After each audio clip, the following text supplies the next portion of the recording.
Hi, my name's Cucaburr, and I'm going to give a talk today on Finnegans Wake by James Joyce. I take some passages from my own life, as I've often thought that it applies from, I think it's from Horace, de te fabula narrator. That means the story is told of you, and I think one has to take that Lincoln point, as it were, in order to understand Finnegans Wake. Today I'll be talking about this figure right here, which is the first element of Euclid, and the pertinent text that surrounds this figure.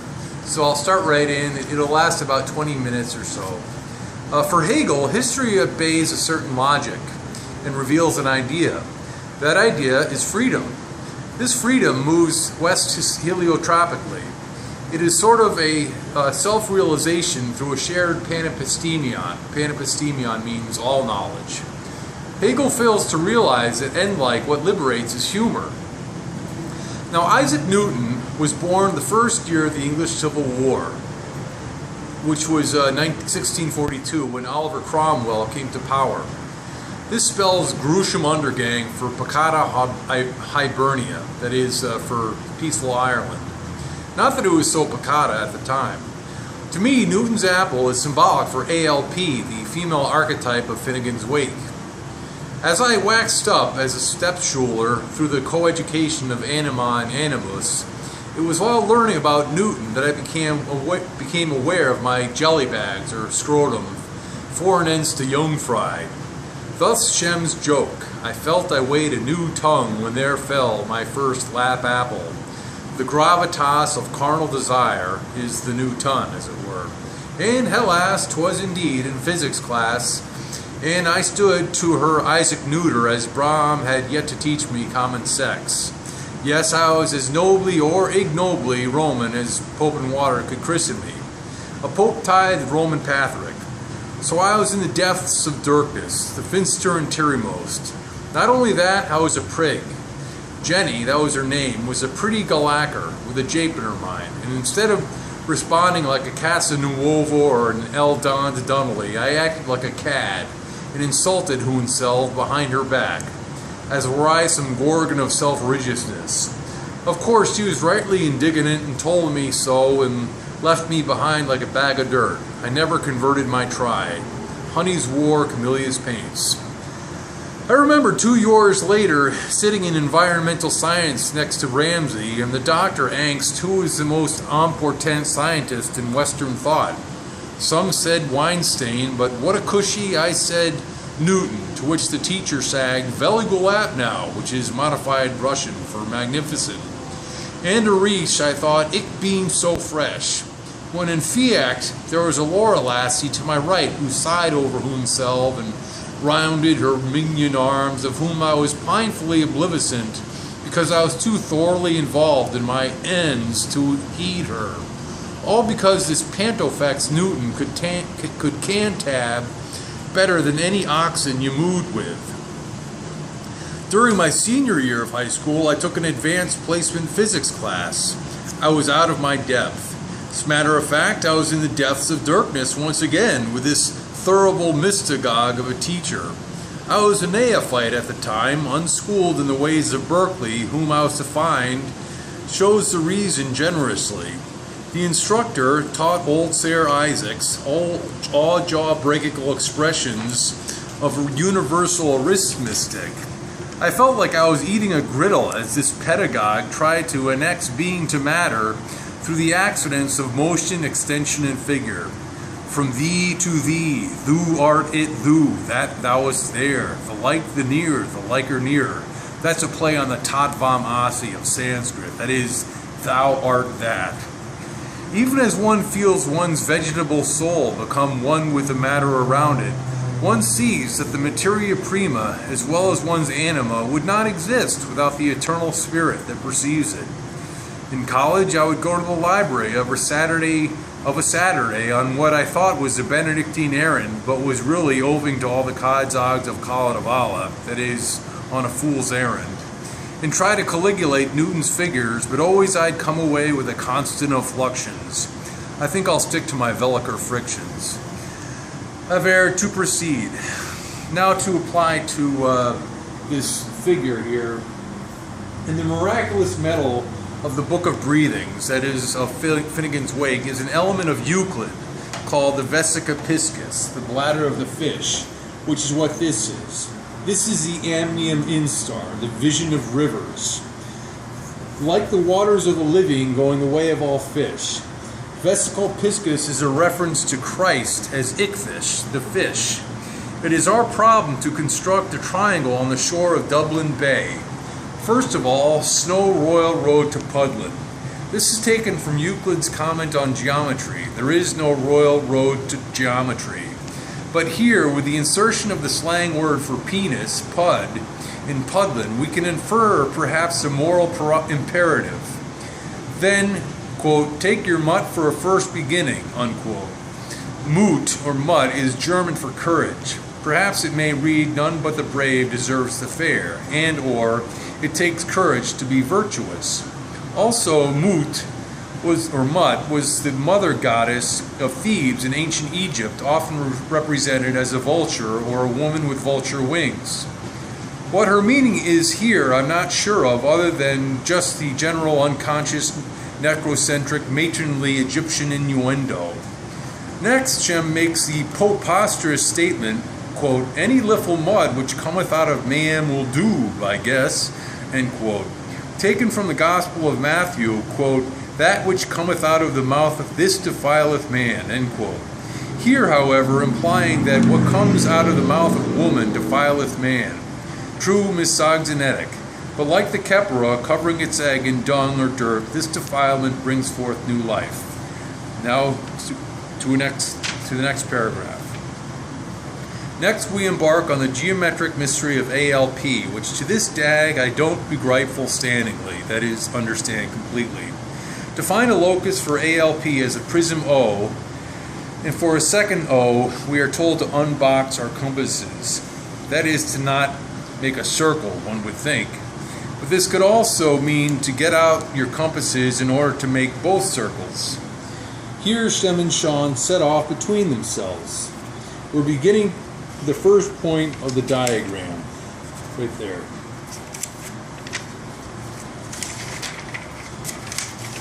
This is point A, pronounced Olfa, which for some reason Shem calls the Isle of Moon. Moon is Gaelic for urine, which accents the homeliness of ALP. It could be a gloss on the Isle of Man, as well as she's the beginning of man. He continues, oh, 'tis just, bene, now, hole in apple pine air door. He gives us a foretaste of what's to come, the points ALP plus pi. Causist, causa. Actually, let's stop right there. Okay, we're back to, we're jumping back again, because we had to interrupt for a minute there to mark the diagram. Anyhow, we're back to causist, causa. Causa is Italian for what? Algebra is called the rule of cause, and causists were a 16th century French algebraists. Surely Shem is wisdom's son, the wise head, a walking Yggdrasilman. Here Shem used algebra to find not a number, but a nombre, a name. And as poor soul is between shift and shift, ere the death he has lived through becomes the life he is to die into, unquote. Now there's a lot of lumbo-jumbo from Dublin Bay Yeats, a vision. And this line refers to the soul in judgment in the third state and speaking, or corresponding to Gemini, like Shem and Sean, called the shiftings, where the soul is purified of good and evil. The thing of it is, we're dealing with the purification of more than one soul. The purification not only of Finn's soul, but that of Cucaburr's as well. Yeats speaks of solar and lunar faculties and principles which Malish I don't comprehend. Imprincipially, when I read it, it could have been taken two ways. The death you live through is the life you die to could be referring to what Shem calls the here we are again gaieties of the afterpiece, his take on the afterlife. And or it could refer to the Hushmagandhi, that is sex. Well, sex is different from the Hushmagandhi. I mean, sex is a very base way to refer to somebody making love. Sex is fornication. Hushmagandhi is making love. Dying through lovemaking. Dying into your progeny. So that's one way of looking at the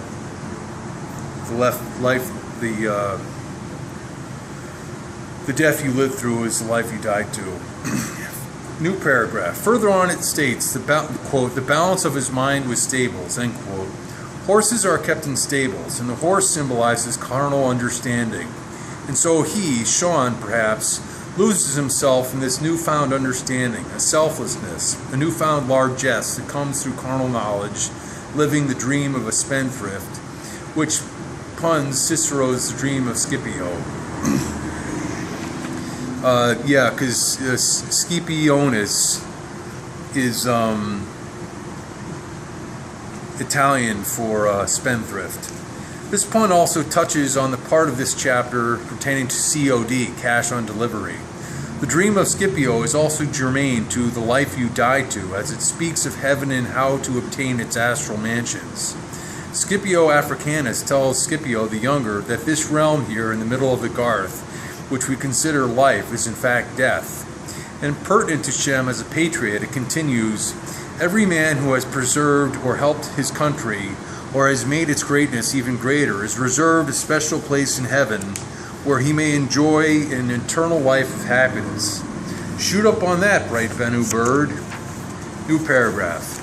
Next we have Murphy come, Murphy go, Murphy plant, Murphy grow, Maria, Miria, Amelia Murphys. To give it the most innocuous of meanings, Murphy is another name for potato, and Shem makes a calembour out of the Russian word for letters, pachta, and potatoes, pachtatos. So to go around Langways, one could say here letters are being planted. To proceed, the text continues, in the lazily eye of his lapis views von Dublin. Now this section is chock full of meaning and has its word worths. As often is the case, as I said earlier, de te fabula narrator. Now on Yank's killing 2 years back, mi madre and mi suora visited my cousins in a relatively rural bai. Bai is, I think, Danish for town. For a feast of table napkins and chin-chin chat. In medias res, I requiesced for a brief interval on a couch next to my cousin Katie. And as I sat sporing the spirits of my family, for some reason I became cognizant of the lazily eye of my lapis, that is my penis, and how indeed at that futile pre-writing unstand, it was like a lazy eye in my lap. When I got home, I looked up in Fa McHugh O'Ballers, that is McHugh's annotations, text, and found Shem's ingenious combination of words, part of which I understood. The most obvious to me was his use of the Latin term for the philosopher's stone, lapis via, which translates literally as the stone way. The word on the page, lapis, is above the element of Euclid, the vesica piscis, and the word views von Dublin below. The philosopher's stone, according to Webster's, is an imaginary substance sought for by alchemists in the belief that it would change base metals into gold or silver. It occurred to me that the philosopher's stone, the lapis via, was not something some stone outside man to be trued up like picked on Saxum. It is inner half, or inside. It is the view from man's or woman's lap, and the view archetypally, ideally, is this first element of Euclid, Joyclid. It must be taken as Kant took Euclid, as an a priori framework for physical space. This implied physical space, the two circles of the element, are the two breasts of woman, with her delta or vagina in between. Woman's breast secret, Dickett's place, as Shem would say. Or it may be seen as the buttocks of women with a delta between. To reiterate, the first element of Euclid, the vesica piscis, is what philosophers have been seeking for the philosopher's stone, the lapis via, the way or view from the lap. You can go from bidden land to boughten land and never find it, for it is between your shank's mare. It is to again take Euclid as an a priori framework for physical space, the delta or the vagina of woman superimposed between her breasts. As Shem says earlier in the chapter, the boxsomeness of the bedelias makes Hobby Hodge happy in his hole. The transpicious pun is buxomness, but also it is on boxing the compass. Why this is the views von Dublin as opposed to any other city, I don't know, other than all moves west heliotropically. I am in dub. The capital letters of views von Dublin as Roman numerals add up to 566. This mystery I don't understand either. You'd think Hooves was asking to look at his sore toe or taste his gas be hot and sour the way he smears it out poison long. One can't help thinking that this priest-ridden race, the Irish, have finally hit upon an expedient to control their priapic urges by granting a kind of bard's high view of copulation. Is this how woman with her ridiculous white burden, semen, reaches by one step divine incubation? In the left-hand margin it says, Uter alterance of the interplay of bones in the womb. Uter is Latin for which of two. Apparently it pertains to Jacob and Esau in the womb, struggling like Shem and Sean. So it should be averred that the diagram, which later shall be modified somewhat, also represents the womb of ALP. The paragraph continues, "'Twas one of Doe's deems, a darkie's ding in de wood." I don't understand the gist of this phrase, other than to suggest that the African is somehow behind it all. The text next speaks of a turnpike. Apparently there used to be one at Chapel Izod. Also there is the Great Ulm and the Mirroring Stone in the foreground. The Great Ulm refers to the place of Onestone's or Einstein's birth in Germany. The town of Ulm, meaning elm, to which Shem likens himself. This juxtaposes the Shem and Sean motif, one stone Sean and the elm Shem. But Shem doesn't mention Einstein and instead mentions the Mirroring Stone, which most likely betokens a stone of divisions located at the heart of Ireland by the meeting place of the provinces in Ushna. In Gaelic, this stone is called the Ail na Miram. There is an obvious similarity between Miram and Mirring. Apparently a mirroring stone is some kind of boundary marker according to the OED. New paragraph. But now, given now Anne Lynch, you take an all. I must say, when I made the acquaintance of Anna, that wasn't her real name, but when I made the acquaintance of Anna, it was me who was the Isol. Isol, I think, is Welsh for consuming and devouring.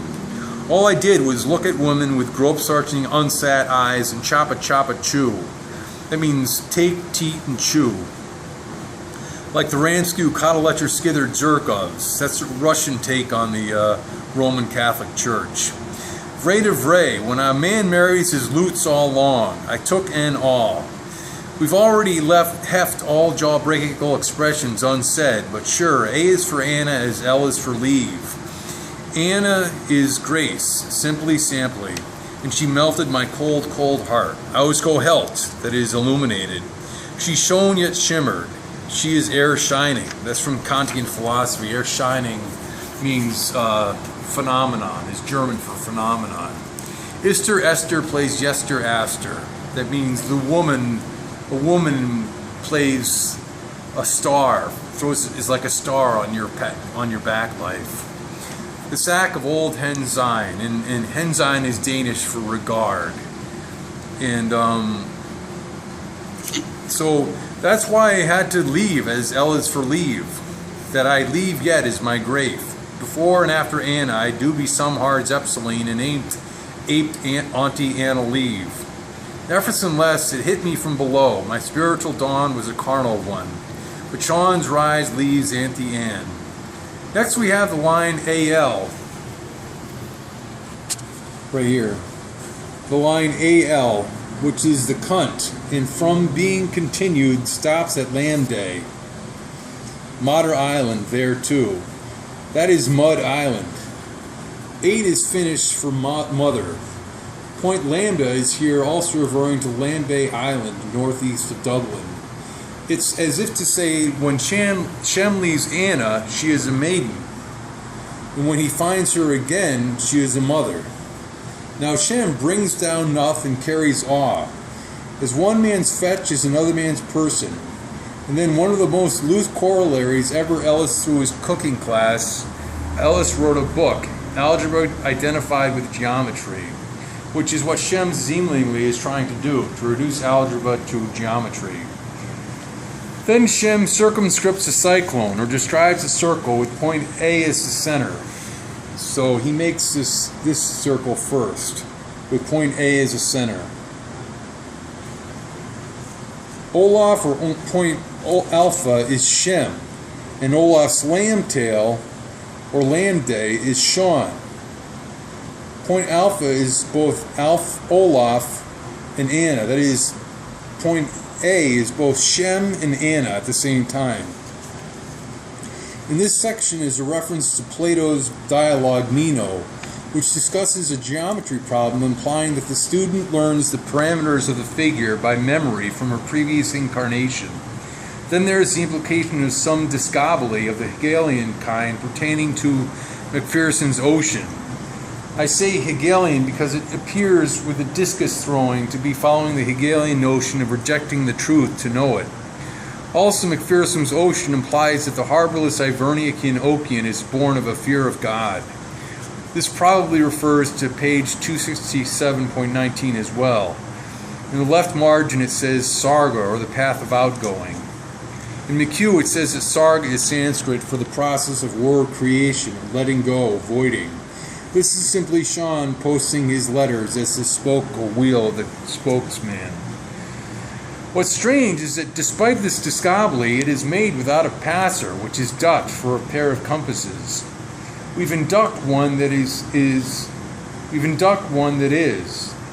We've made one circle, but either we lose the compasses or we never had them, for it states you haven't a passer. Perhaps this lack of a passer has turned us into a quack, for Sean has landed in a galehouse, or a mental hospital. Fantastic, early clever, surely doomed. Now again, the story is told of you. I can identify with this. I was put in a mental hospital as a youth. It was one of the most affecting experiences of my life, and not necessarily in a good way. And not long afterwards, I made the acquaintance of Anna, which Pumir me was match of a matchness.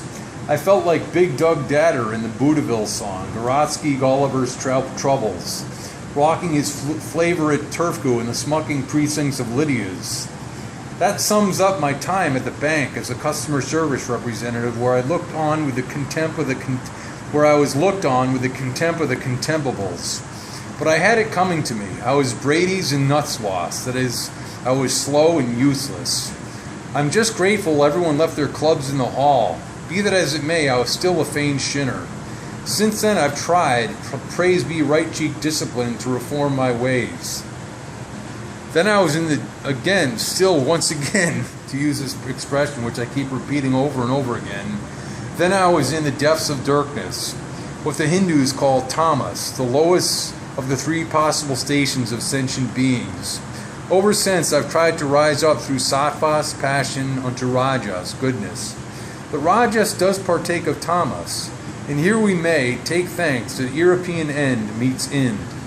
In the left-hand margin there are two Latin words, Docetism and Didacism. Docetism derives from the Latin docere, meaning to teach. I would assume it refers to Shem teaching us all in the Book of Breathings through alethiometry. Alethiometry refers to aletheia, which is a Greek word for truth, which means not oblivion, not forget. It's if, as you're remembering, you are remembering things that you've forgotten from your previous incarnation. Docetism literally is a doctrine of the incorporeal nature of Yeshua's body. This maya, or illusion, is what impels us to learn. As for Didacism, Didacy is Latin for I have learned. When you're at a level of Cairo Corin Lonus, all you can do is learn. And now we're at the last paragraph, finally. Mes enfants. I shall leave off here. It's tough coming up on the physiog of this furnace planet with omnius collidibus. That means everyone collides. It's a pun on Oliver Cromwell. When Shem writes Amnium Instar, my first thought was that the vision of rivers is in the stars. It is a possible pun. Either way, the vision of rivers is the vesica piscis, that is the bladder of the fish. The two breasts of woman with a vagina in between. That's the vision of rivers. This is the lapis via, what is implied by the Philosopher's Stone, knowledge in its austerity. To get to it, we have to identify algebra with geometry and heave all jaw-breakable expressions out of old Sir Isaac's universal of specious arithmetic unsaid, because motion, figure, and extension are no matter. There's much else going on here. We're looking for a name, algebraically. Costs? A dreaming spendthrift is planting all sorts of letters, mar of art, perhaps trying to make a name for himself, and he has achieved a certain carnal understanding. And so we start to construct the geometrical diagram consisting of Shem, Shon, and ALP. It is a brown study, this book of breathings, so haggis good, haggis strong, haggis never say die.